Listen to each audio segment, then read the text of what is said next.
പിതാവിന്റെയും പുത്രന്റെയും പരിശുദ്ധാത്മാവിന്റെയും നാമത്തിൽ ആമേൻ. അമ്മേ പരിശുദ്ധ അമ്മേ, അമ്മേ പരിശുദ്ധമേ, ദൈവമാതാവേ, കൃപാസനത്തിലൂടെ ഞങ്ങൾക്കും ഞങ്ങളുടെ ദേശത്തിനും അമ്മ മധ്യസ്ഥം തേടി തന്ന എല്ലാ അനുഗ്രഹങ്ങൾക്കും കൃപകൾക്കും ഞങ്ങളിപ്പോൾ ഹൃദയം നിറഞ്ഞ നന്ദി പറയുന്നു. അമ്മേ പരിശുദ്ധമേ, ദൈവമാതാവേ, 2004 ഡിസംബർ 7 ഉച്ചകഴിഞ്ഞ് 2:30 കൃപാസനത്തിൽ സംഭവിച്ച അമ്മയുടെ പ്രത്യക്ഷപ്പെടലിനെക്കുറിച്ച് തിരുസഭയ്ക്ക് സമർപ്പിച്ചിരിക്കുന്ന പഠനരേഖകളുടെ മേൽ സഭാത്മകമായ പഠനം ആരംഭിക്കുവാൻ ഞങ്ങൾ പ്രാർത്ഥിക്കുന്നു. അമ്മേ പരിശുദ്ധമേ, ഭൂസ്വർലോകങ്ങളുടെ രാജ്ഞിയായ അങ്ങേയ്ക്ക് ഭൗമസംരക്ഷണത്തിനായി പ്രപഞ്ചപ്രകൃതിയെ തന്നെ തിരുസഭ പ്രതിഷ്ഠിക്കുവാൻ ഈ പ്രത്യക്ഷീകരണം വഴി ഇടയാക്കണമേ. പരിശുദ്ധമേ, ജപമാല മാതാവേ, സകല കൃപാസനം പ്രാർത്ഥനയോടും ചേർത്ത് ഞങ്ങളിപ്പോൾ പ്രാർത്ഥിക്കുന്ന ഈ കുടുംബത്തിന്റെ പ്രത്യേക നിയോഗം പറ മക്കളെ.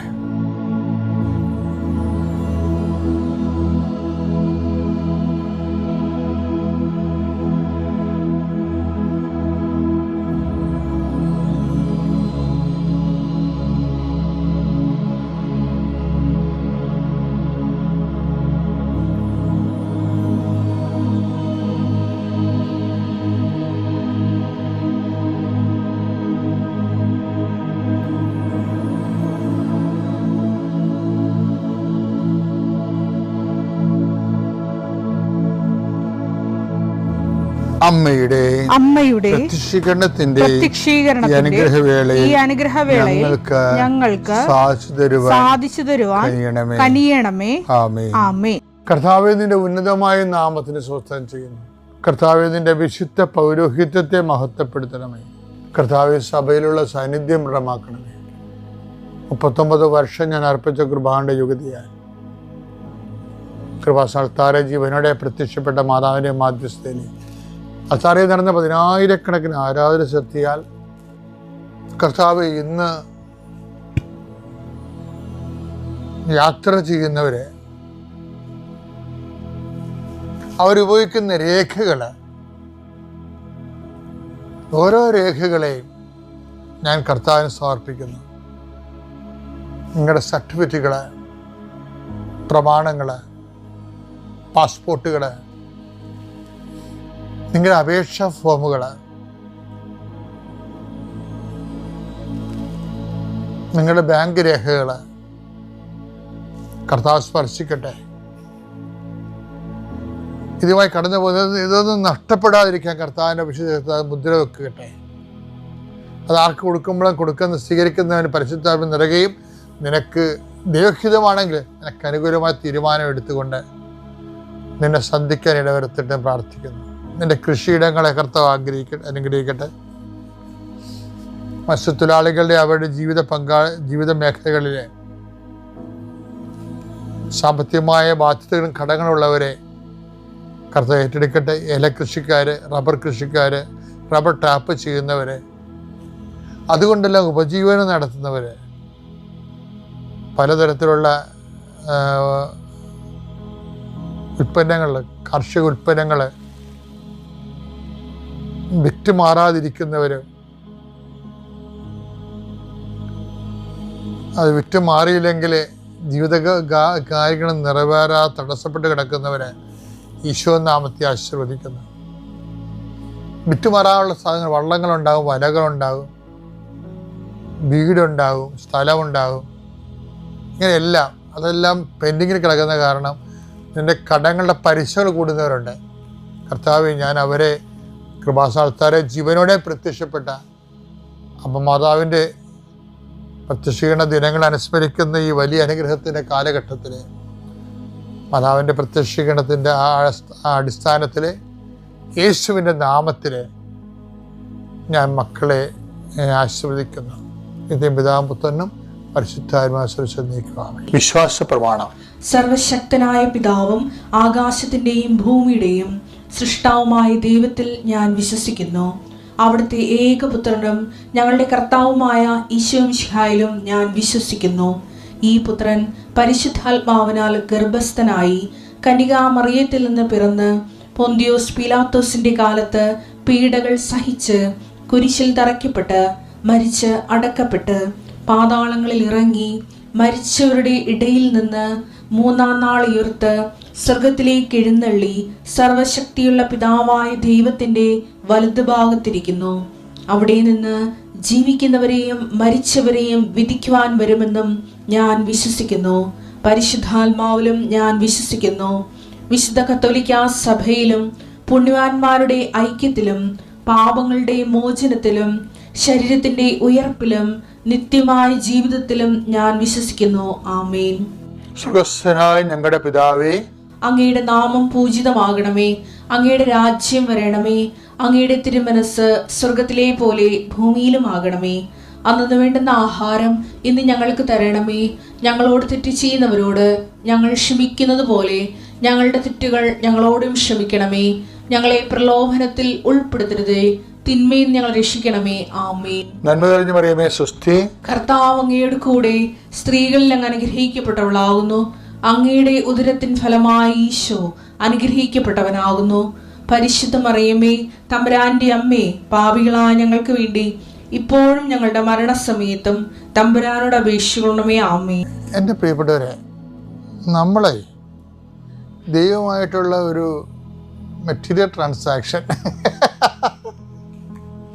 ഈ ആൾക്കാരുടെ വാസ്തവം എങ്ങനെയാണ്? ചാകണ വരെ 10 ഇടുമ്പോഴൊക്കെ അവിടെ ജീവിക്കും.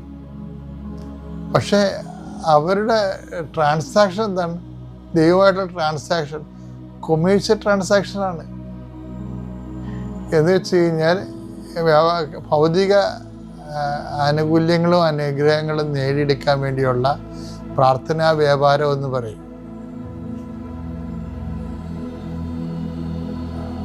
അത് ഒരുപക്ഷെ ഒരു ആദ്യകാലങ്ങളിലൊക്കെ ഓക്കെ ആകാം. പക്ഷെ നമ്മളങ്ങോട്ട് ദൈവത്തിലേക്ക് വരുന്തോറും അത് വർക്കൗട്ട് ചെയ്യത്തില്ല. വർക്കൗട്ട് ചെയ്യാന്ന് വെച്ച് കഴിഞ്ഞാൽ ആ ലെവലിൽ തന്നെയാണെങ്കിൽ നിൻ്റെ സ്റ്റാറ്റസും അങ്ങനെ തന്നെ ആയിരിക്കും. ബൈബിൾ എപ്പോഴും അഡ്രസ്സ് ചെയ്യണത് ഈ ബാഹ്യ മനുഷ്യനല്ല. ബാഹ്യ മനുഷ്യനാണ് മെറ്റീരിയൽ ബെനിഫിറ്റ്സ് ഒക്കെ വരണത്. ബൈബിൾ അഡ്രസ്സ് യേശുക്രിസ്തു നമുക്ക് നൽകിയത് നമ്മുടെ ആന്തരിക മനുഷ്യൻ ബലം പ്രാപിക്കാൻ വേണ്ടിയാണ്. ആന്തരിക മനുഷ്യൻ, അത് എഫീഷ്യൻസ്, അത് ആന്തരിക മനുഷ്യനെ കുറിച്ച് നല്ല എഫീഷ്യൻസ് ആണ്. എഫീഷ്യൻസ് 3:16 എടുത്തേ. അവിടുത്തെ മഹത്വത്തിന്റെ സമ്പന്നതയ്ക്ക് യോജിച്ച വിധം, കേട്ടോ, അവിടുത്തെ മഹത്വത്തിന്റെ സമ്പന്നതയ്ക്ക് യോജിച്ച വിധം അവിടുന്ന് തന്റെ ആത്മാവിലൂടെ നിങ്ങളുടെ ആന്തരിക മനുഷ്യനെ ശക്തിപ്പെടുത്തണമെന്നും നിങ്ങളുടെ ആന്തരിക മനുഷ്യനെ ശക്തിപ്പെടുത്തണമെന്നും വിശ്വാസം വഴി ക്രിസ്തു നിങ്ങളുടെ ഹൃദയങ്ങളിൽ വസിക്കണമെന്നും നിങ്ങൾ സ്നേഹത്തിൽ വേരുപാകി അടിയുറക്കണമെന്നും ഞാൻ പ്രാർത്ഥിക്കുന്നു. അപ്പോസ്തലന്മാരൊക്കെ പ്രാർത്ഥിക്കണം അതിനു വേണ്ടിയാണ്. എന്തെങ്കിലും പറയണതറിയോ? ഞാൻ ഇടയ്ക്ക് ഇപ്പം വിചാരിക്കും, ഇപ്പം ഈശോ ഉണ്ടല്ല, ഈ ആന്തരിക മനുഷ്യൻ ശക്തി പ്രാപിച്ച ഏറ്റവും നല്ല മാതൃകാ രൂപമാണ് ഈശോ എന്ന് പറയുന്നത്. അത് ഇപ്പം ഈശോ എന്താ പറയുന്നത്? നിങ്ങൾ സർപ്പങ്ങളുടെയും തേളുകളുടെയും ശത്രുവിൻ്റെ സകല ശക്തികളുടെ മേൽ ചവിട്ടി നടക്കാൻ ഞാൻ നിങ്ങൾക്ക് അധികാരം നൽകുന്നു എന്നല്ല പറയണത്.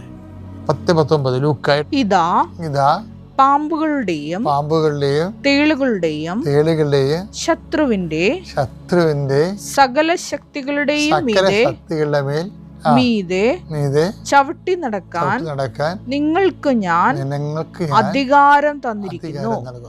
ഒന്നും നിങ്ങളെ ഉപദ്രവിക്കുകയില്ല. അതായത് വിഷയം എന്ന് വെച്ച് കഴിഞ്ഞാല് നമ്മൾക്ക് ഈ ആന്തരിക മനുഷ്യൻ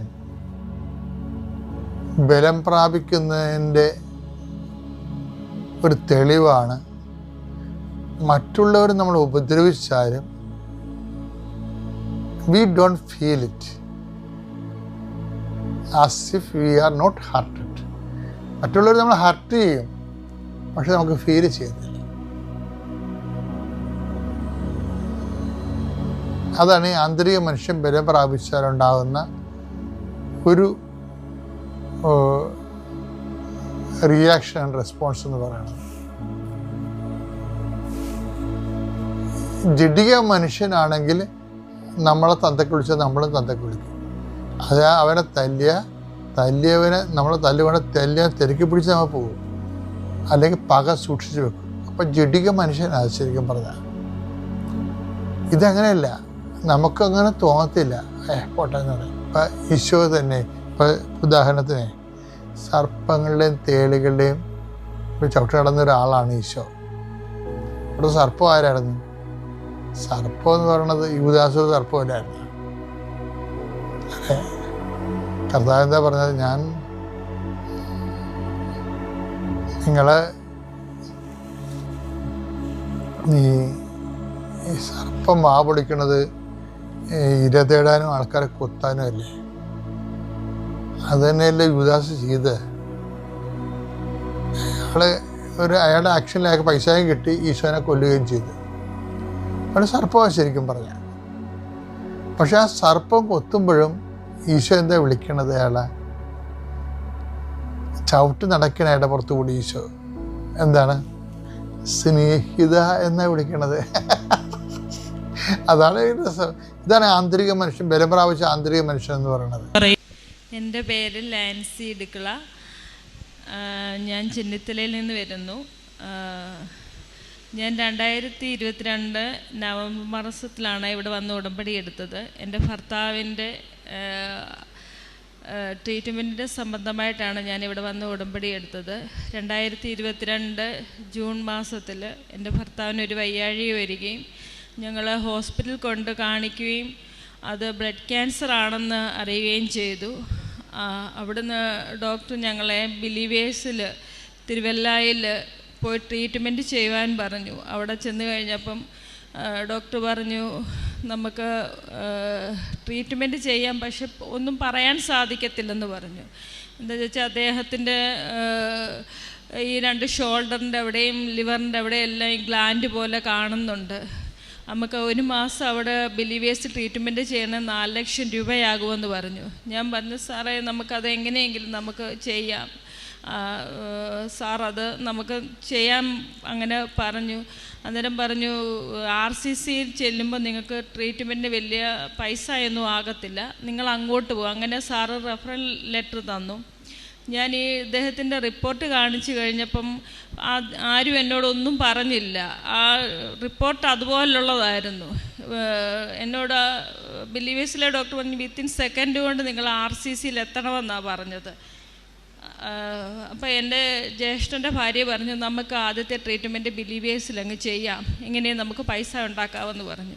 അങ്ങനെ ആദ്യത്തെ ട്രീറ്റ്മെൻറ്റ് ഞങ്ങൾ ബിലീവേഴ്സിൽ തന്നെ ചെയ്തു. അന്നേരം സാറ് പറഞ്ഞു മജ്ജ മാറ്റി വെക്കണമെന്ന് പറഞ്ഞു, അതിന് 20 ലക്ഷം രൂപ വേണം. അപ്പം ഞാൻ പറഞ്ഞു സാറേ നമുക്ക് എങ്ങനെയെങ്കിലും അത് അഡ്ജസ്റ്റ് ചെയ്യാം, എൻ്റെ ഹസ്ബൻഡിൻ്റെ ജീവനാണ് എനിക്ക് വലുത്.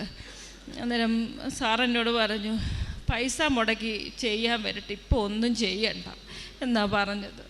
അന്നേരം ഈ റിപ്പോർട്ട് കണ്ടപ്പം ഒരു ഡോക്ടർമാരും ഒന്നും പറഞ്ഞില്ല. ഞങ്ങളങ്ങനെ അതുപോലെ സീരിയസ് ആയിരുന്നു അദ്ദേഹത്തിന്. കണ്ടാൽ കുഴപ്പമൊന്നുമില്ല, പക്ഷേ ഉള്ളിലാണെങ്കിൽ അതുപോലെ WBC കൗണ്ട് 2 ലക്ഷത്തിന് മേളിലായിരുന്നു WBC കൗണ്ട്. നമ്മൾ നോർമൽ 5000 മുതൽ 10000 വരെ അതിന് വേണ്ടുന്നത്. അപ്പം ബിലീവേഴ്സിലെ ഡോക്ടർ പറഞ്ഞു വിത്തിൻ സെക്കൻഡ് കൊണ്ട് നിങ്ങൾ RCCയിൽ എത്തണമെന്ന് പറഞ്ഞപ്പം എന്നോടേ പറഞ്ഞുള്ളൂ, വേറെ കൂട്ടത്തിലൊന്നും ആരും എൻ്റെ കൂടെ ഇല്ലായിരുന്നു. അപ്പം അങ്ങനെ ഞാൻ അവിടെ നിന്ന് ഒത്തിരി വിളിക്കുന്നവരോടും പറയുന്നവരോടും എല്ലാം ഒരുപാട് ഇങ്ങനെ കരഞ്ഞിതുപോലെ. ഞാൻ 3 ദിവസം കഴിഞ്ഞ് വീട്ടിൽ ചെന്നപ്പോൾ ഞാൻ അടുത്തുള്ള ഒരു റേഷൻ കടയിൽ ചെന്നപ്പോൾ ഞാനിതുപോലെ കണ്ടപ്പോഴേ അങ്ങ് കരഞ്ഞ അങ്കിളിനെ കണ്ടപ്പോൾ നീ ഒന്നുകൊണ്ടും പ്രയാസപ്പെടണ്ട, നീ കൃപാസനത്തിൽ പോയി നീ പ്രാർത്ഥിക്കാൻ പറഞ്ഞു. അങ്ങനെ ഞങ്ങൾ പിന്നെ ആ ട്രീറ്റ്മെൻറ്റ് കഴിഞ്ഞ് RCC പോയി. ഞങ്ങൾ ഓഗസ്റ്റിൽ RCC ട്രീറ്റ്മെൻറ്റ് തുടങ്ങി. ഒക്ടോബർ 30-ാം തീയതി ഇതുപോലെ എൻ്റെ ഭർത്താവിന് ഞങ്ങൾ ട്രീറ്റ്മെൻറ്റ് കഴിഞ്ഞ് വീട്ടിൽ വന്ന് 30-ാം തീയതി ഫിക്സ് പോലെ വന്ന് വീണിട്ട് ഇൻറ്റേർണൽ ബ്ലീഡിങ് ഉണ്ടായി തലയ്ക്കകത്ത്.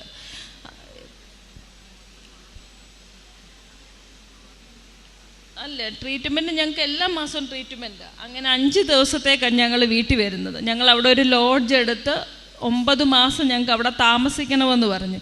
അങ്ങനെ 5 ദിവസത്തേക്ക് വീട്ടിൽ വരും. അങ്ങനെ 5 ദിവസത്തേക്ക് വീട്ടിൽ വന്നപ്പോഴാണ് ഇതുപോലെ ഫിക്സ് വന്ന് താഴെ വീണു. ഒരു ഇൻറ്റേർണൽ ബ്ലീഡിങ് ആയി. പെട്ടെന്ന് തന്നെ ബില്ലിവേസിൽ കൊണ്ടുപോയി. അന്നേരം അവർ പറഞ്ഞു ICU വെക്കണമെന്ന് പറഞ്ഞു. അല്ലാതെ ഇത് പറ്റത്തില്ലെന്ന് പറഞ്ഞു. അന്നേരം എൻ്റെ ഭർത്താവ് പറഞ്ഞു, എന്നെ ICUവിലൊന്നും വെക്കണ്ട, എന്ത് വന്നാലും ഞാൻ നേരിടാൻ തയ്യാറാണ്, എന്നെ ICU വെക്കണ്ട, നിങ്ങൾ എന്നെ ഇവിടുന്ന് അങ്ങ് ഡിസ്ചാർജ് ചെയ്താൽ മതിയെന്ന് പറഞ്ഞു. അന്നേരം പറഞ്ഞു അങ്ങനെ പറ്റത്തില്ല, എങ്കിൽ നിങ്ങളെ ആംബുലൻസ് നിങ്ങളെ RCC വിടാമെന്ന് പറഞ്ഞു. അന്നേരം പറഞ്ഞു വേണ്ടാന്നല്ലയോ നിങ്ങളോട് പറഞ്ഞേ, എനിക്ക് എന്നെ ഇവിടുന്ന് അങ്ങ് ഡിസ്ചാർജ് ആക്കിയാൽ മതിയെന്ന് പറഞ്ഞു. അങ്ങനെ അദ്ദേഹം പറഞ്ഞു എനിക്കൊരു കുഴപ്പവും വരത്തില്ല, നീ എന്തിനാ പേടിക്കുന്നേ, നീ അങ്ങ് വിശ്വസിച്ച് പ്രാർത്ഥിച്ചാൽ മതിയെന്ന് പറഞ്ഞു. അങ്ങനെ അവരന്ന് രാത്രി തന്നെ ഞങ്ങളൊരു 2 മണിയായപ്പോൾ ഞങ്ങളെ ഞങ്ങളുടെ സ്വന്തം ഇഷ്ടത്തിന് പോവാമെന്ന് പറഞ്ഞ് അവരെ എഴുതി വെപ്പിച്ചിട്ട് അവർ വിട്ടു. എന്നിട്ട് ഞാൻ പറഞ്ഞു നമുക്കങ്ങ് RCC പോയി. എന്നാലും അദ്ദേഹം സമ്മതിക്കത്തില്ല, വേണ്ട, നമുക്ക് നവംബർ 1 ഞങ്ങളുടെ പരുമലപ്പള്ളി പെരുന്നാളാണ്, വേണ്ട, അത് കഴിഞ്ഞ് നമുക്ക് 2-ാം തീയതി പോകാമെന്ന് പറഞ്ഞു. അന്നേരം 1-ാം തീയതി വൈകിട്ട് ഇതുപോലെ ബില്ലിവേഴ്സിൽ നിന്ന് ഒരു ഡോക്ടർ വിളിച്ച് ചോദിച്ചു ഇടുക്കളയ്ക്ക് കുഴപ്പം വല്ലതും ഉണ്ടോ. അന്നേരം അദ്ദേഹം തന്നെ ഫോൺ എടുത്ത് അന്നേരം പറഞ്ഞു സാറേ ഇടുക്കളയ്ക്ക് ഒരു കുഴപ്പവും ഇല്ല, ഞാൻ സുഖമായിട്ട് തന്നെ ഇരിക്കുന്നത് പറഞ്ഞു. അങ്ങനെ ഞങ്ങൾ RCCയിൽ നവംബറിൽ പോയി. ഞാൻ അവിടുത്തെ ആ ഒരു 2 ആഴ്ചത്തെ ട്രീറ്റ്മെൻറ്റ് അത് കഴിഞ്ഞ് ഞാനിവിടെ വന്ന് ഉടമ്പടി എടുത്ത് കഴിഞ്ഞ് വീണ്ടും ഞങ്ങൾ ഡിസംബറിൽ എല്ലാ മാസവും ഞങ്ങൾക്ക് കീമോയാണ്. ആ ഡിസംബർ മാസത്തിൽ ഇതുപോലെ RCCക്കകത്ത് അഡ്മിറ്റായിട്ട് 20 ദിവസം കിടക്കണം. അങ്ങനെ ഇതുപോലെ അന്നേരം എൻ്റെ ഈ കാശ് രൂപവും ഞാൻ ഈ തൈലവും എണ്ണയും കൊണ്ടാണ് ഞാൻ ദിവസവും പോകുന്നത്. അദ്ദേഹത്തിൻ്റെ നെറ്റി നേരം രാവിലെ എന്നും പ്രാർത്ഥിച്ച് ഇതുപോലെ കുരിശ് വരയ്ക്കും. ഇതുപോലെ രാവിലെ ഒരു ദിവസം ചെന്നപ്പോൾ എന്നോട് പറഞ്ഞു എനിക്ക് കാല് നിലത്ത് കുത്താൻ വയ്യ, എനിക്ക് എഴുന്നേക്കാൻ പോലും വയ്യ എന്ന് പറഞ്ഞു. ഞാനങ്ങനെ അപ്പോൾ പെട്ടെന്ന് ഞാൻ ഈ തൈലം എടുത്ത് പ്രാർത്ഥിച്ച് ഞാൻ കാലെ കുരിശ് വരച്ച് പ്രാർത്ഥിച്ചു. അത് കഴിഞ്ഞ് ഞങ്ങളെ വെളിയിലായിരുത്തുന്ന, അകത്തിരുത്തത്തില്ല. അന്നേരം പറഞ്ഞു എൻ്റെ വേദന മാറി നാൻസി, എനിക്ക് കുഴപ്പമൊന്നുമില്ല. അത് കഴിഞ്ഞപ്പോൾ ഇന്നേ വരെ ആ വേദന വന്നിട്ടില്ല.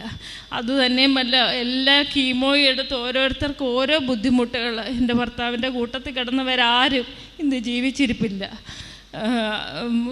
അരയ്ക്ക് താഴെ ഒത്തിരി പേര്, ഒരുപാട് പേര് എൻ്റെ കൂട്ടത്തിൽ വന്ന് 23-24 വയസ്സുള്ള കുഞ്ഞുങ്ങളാണ്.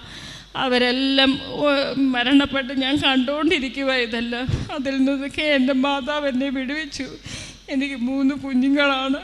അവരെ ഞാൻ മാതാവിനോട് പറഞ്ഞു ഒന്ന് മാത്രമേ ഉള്ളൂ, എന്നെ വിധവയാക്കാതെ എനിക്ക് 3 കുഞ്ഞുങ്ങളുടെ അപ്പനായിട്ട് മാത്രം തന്നാൽ മതി, എനിക്ക് അന്വേഷിക്കാനോ ഒന്നും പോകണ്ട, വീട്ടിലൊരാളായിട്ട് എനിക്ക് തരണമെന്ന് മാത്രമേ ഞാൻ പറഞ്ഞുള്ളൂ. എൻ്റെ മാതാവ് എൻ്റെ ഭർത്താവിന് ഒരു കോട്ടവും കൂടാതെ ഇപ്പോൾ ഒരു വർഷമായി എൻ്റെ ഭർത്താവിന് ട്രീറ്റ്മെൻറ്റ് തുടങ്ങിയിട്ട് മരുന്ന് കഴിക്കുന്നുണ്ട്. ഇത്രത്തോളം എൻ്റെ മാതാവ് എന്നെ വിടുവിച്ചു, ഒന്നും ഒരു കുഴപ്പവും കൂടാതെ. ഇപ്പം പതുക്കെ ഞങ്ങളുടെ അടുത്തൊക്കെ സ്കൂട്ടറിൽ യാത്ര ചെയ്യും.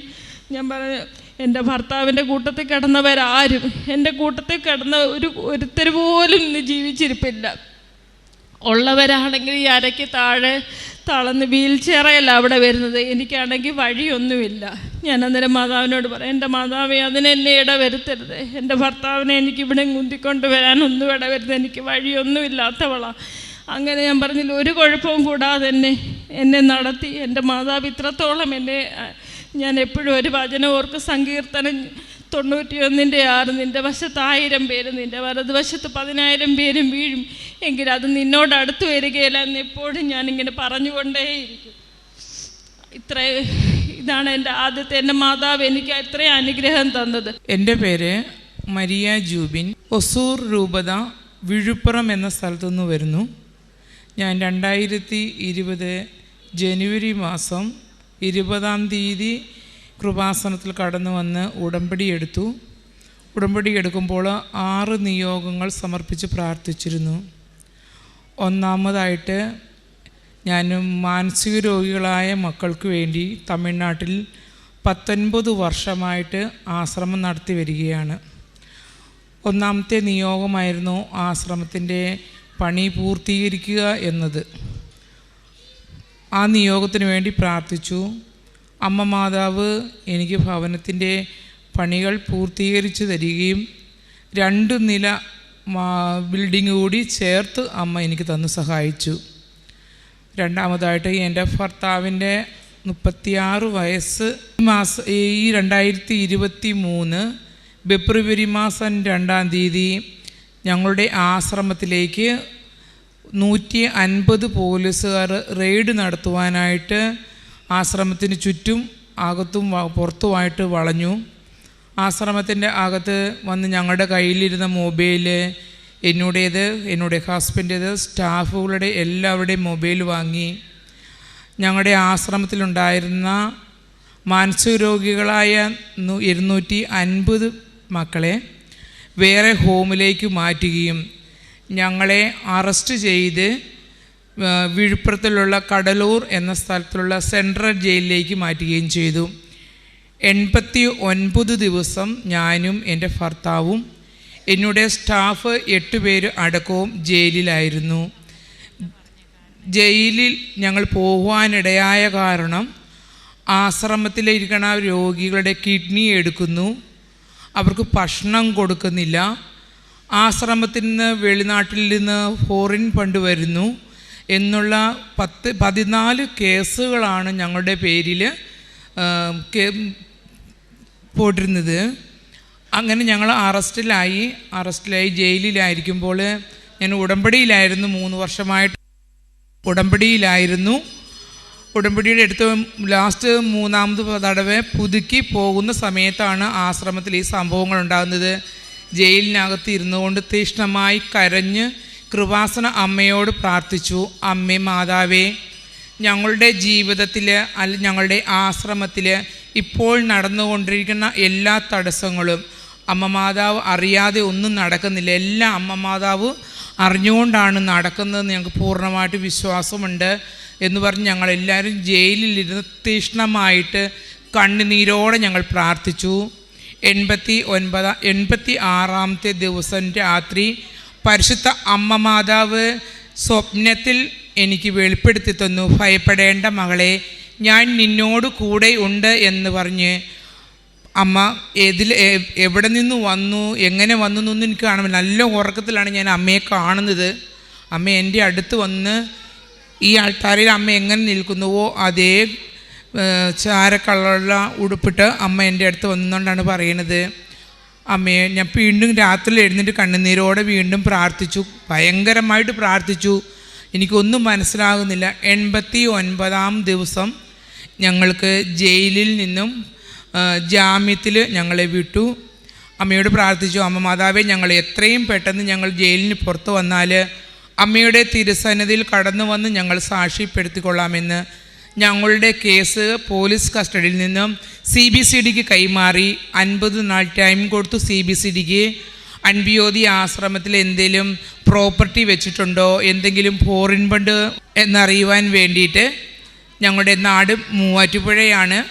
മൂവാറ്റുപുഴയിൽ ഞങ്ങൾ പഠിച്ചിരുന്ന സ്കൂള്, കോളേജ്, ഞങ്ങൾ എവിടെയെല്ലാം ജോലി ചെയ്തിട്ടുണ്ടോ അവിടെയെല്ലാം CBCDകൾ വന്ന് അന്വേഷിച്ചു. എന്ത് ഒരു ഇതും കിടക്കവേ ഇല്ല, പ്രോപ്പർട്ടിയും ഇല്ല എന്ന് തെളിയിച്ചു. അങ്ങനെ ഞങ്ങൾക്ക് ഹൈക്കോർട്ട് ഞങ്ങൾക്ക് ജാമ്യം നൽകി. ഞങ്ങൾക്ക് ഞങ്ങളുടെ പേരിലോ എന്ത് തെറ്റും കുറവുകളോ ഒന്നുമില്ല എന്ന് CBCD ഹൈക്കോടതിയിൽ കൊടുത്തു. അതിന് പ്രകാരമാണ് ഞങ്ങൾ ജയിലിൽ നിന്ന് പുറത്തു വന്നത്. ഞങ്ങളുടെ എല്ലാ കേസുകളിൽ നിന്നും പരിപൂർണ വിടുതൽ ഞങ്ങൾക്ക് പരിശുദ്ധ അമ്മ മാതാവാണ് ഞങ്ങൾക്ക് നൽകിയത്. തുടർന്നും എൻ്റെ ഭർത്താവിൻ്റെ അനുജന് 36 വയസ്സായി. അവൻ പിന്നീട് എന്നാന്ന് വെച്ചാൽ ആശ്രമം സീല് വെച്ചു പൂട്ടി, പേഷ്യൻസിനെ എല്ലാം മാറ്റി സ്ഥാപനം സീല് വെച്ചു. അവരെ ഗവൺമെൻറ് സ്ഥാപനത്തിലേക്ക് പേഷ്യൻറ്റിനെ 250 പേരെയും മാറ്റി. ഞങ്ങൾ ജയിലിൽ നിന്ന് വന്നു. ഞങ്ങൾക്ക് താമസിക്കുവാൻ സ്ഥലമില്ല, ഭവനമുണ്ട്, സീല് വെച്ചതിനകത്ത് കിടക്കുവാനും പാടില്ല. ഞങ്ങൾ ആശ്രമത്തിൻ്റെ പുറത്ത് കാറിലും റോഡിലും ആയിട്ട് ഞങ്ങൾ കുട്ടികളെയും കൊണ്ട്, അവിടെ തമിഴ്നാട്ടിൽ നല്ല മഞ്ഞാണ്, രാത്രിയില്ല നല്ല മഞ്ഞാണ്, ആ മഞ്ഞിൽ റോഡിലാണ് കിടന്നുകൊണ്ടിരുന്നത്. അവിടെ ഇരുന്ന് ഞാൻ കൃപാസനത്തിൻ്റെ ധ്യാനം യൂട്യൂബ് വഴി കാണും. മൊബൈലെടുത്ത് സീലിൻ്റെ അടുത്ത് കൊണ്ടുപോയി മാതാവിനോട് പ്രാർത്ഥിക്കും, മാതാവേ, ഈ സീല് ഞങ്ങൾക്ക് അമ്മ മാതാവിൻ്റെ കരങ്ങൾ വഴി തുറന്നു നൽകണം എന്ന് പ്രാർത്ഥിച്ചു. 3-ാം ദിവസം തന്നെ ഞങ്ങളുടെ ഭവനത്തിൻ്റെ താക്കോൽ ഞങ്ങൾക്ക് തന്നു. ഞങ്ങൾ ഇപ്പോൾ ആശ്രമത്തിനകത്താണ് താമസിക്കുന്നത്.